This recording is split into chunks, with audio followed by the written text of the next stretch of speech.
You are terminated. Goodbye. Oh my goodness. That's like one of the worst things that you can hear from the ESL company that you're working for. And, as an independent contractor, there are things that we could be tempted to do for us to earn more money.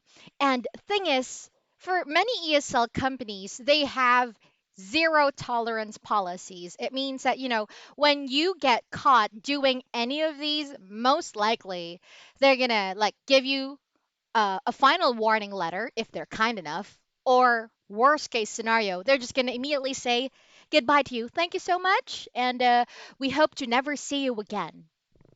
So that happens. That's why it's called zero tolerance policies.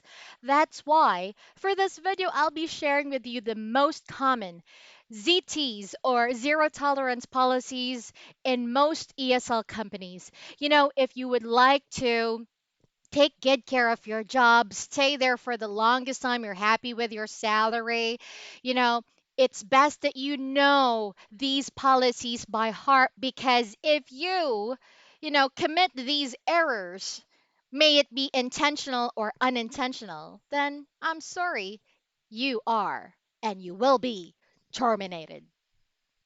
Terminated.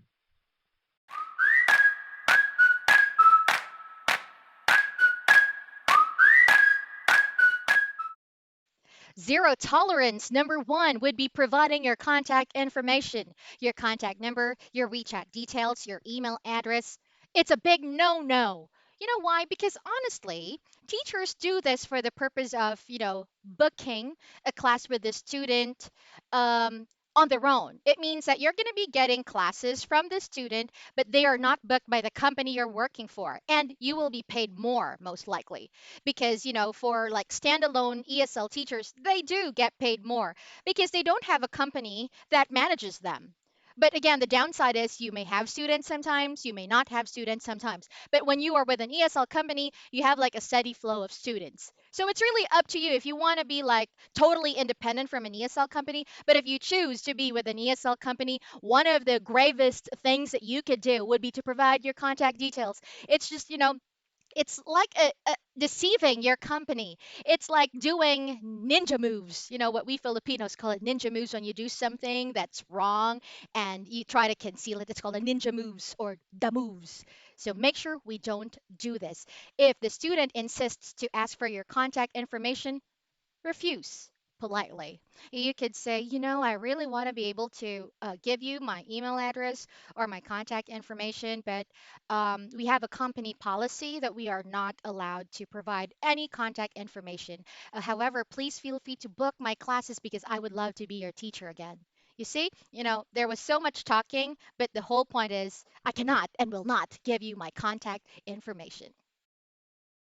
Zero tolerance, number two, providing your social media contact information. So this is somehow related to the first point, but the first point is for the purpose of getting like classes, one-on-one classes, apart from the classes given to you by your company. But for point number two, maybe it's just, to be friends with your students. But the thing is, we are professionals, teachers. We're not here to make friends. We are here to teach them to do our jobs well and providing your social media contact info, just like your, let's say, WeChat, QQ, Facebook, Instagram. Let's say your students have access to VPN and they have access to our social media platforms, TikTok, and so on. It's a big no no because it's totally against your professionalism. Again, let's remember we're not here to make friends, we're here to do our job. So never, ever even be tempted to provide your social media information. And how do you rather, how do you refuse politely?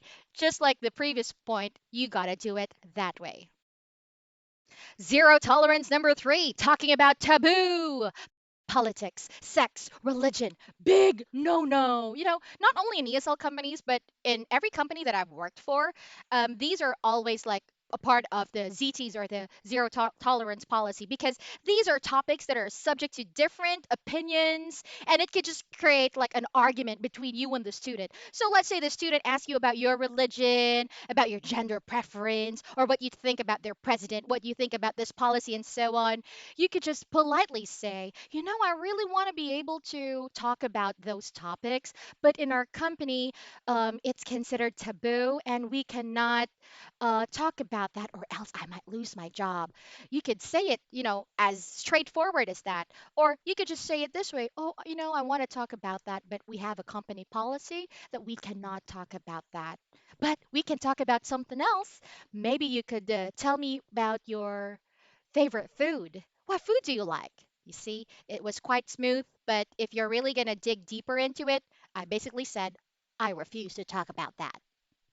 Zero tolerance number four, manipulation. Number manipulation. Let's say you tagged a student absent, but they're not absent. Or let's say you tagged that there is a technical problem on the student and you can't hear them. Then you tag the student absent, but really there's no problem. You just made it all up. These are like manipulation that some teachers do just for them not to do their job. And it's like cheating. So let's make sure that everything that we report, everything that we take note of, are things that we did out of integrity. Do things the right way, even though no one is looking at you. Because once people start looking at you, they're not going to stop. And you're going to feel so trapped. So make sure, you don't make yourself feel as if you're inside a prison and there's like a gun pointing to your head. Okay? And finally, two timing. Just like in relationships, you got to stick to one. What do I mean by two timing? You cannot work for the same ESL company. Big no no. Make sure you never do that. When you work for an ESL company, that will be the one and only company that you should work for. No ninja moves, teachers. So there you have it. These are the most common zero tolerance policies. If you like this video, please give it a thumbs up, subscribe to my channel, Teacher Karen, and comment below if you have any thoughts or questions. Be a blessing to the people around you. Goodbye.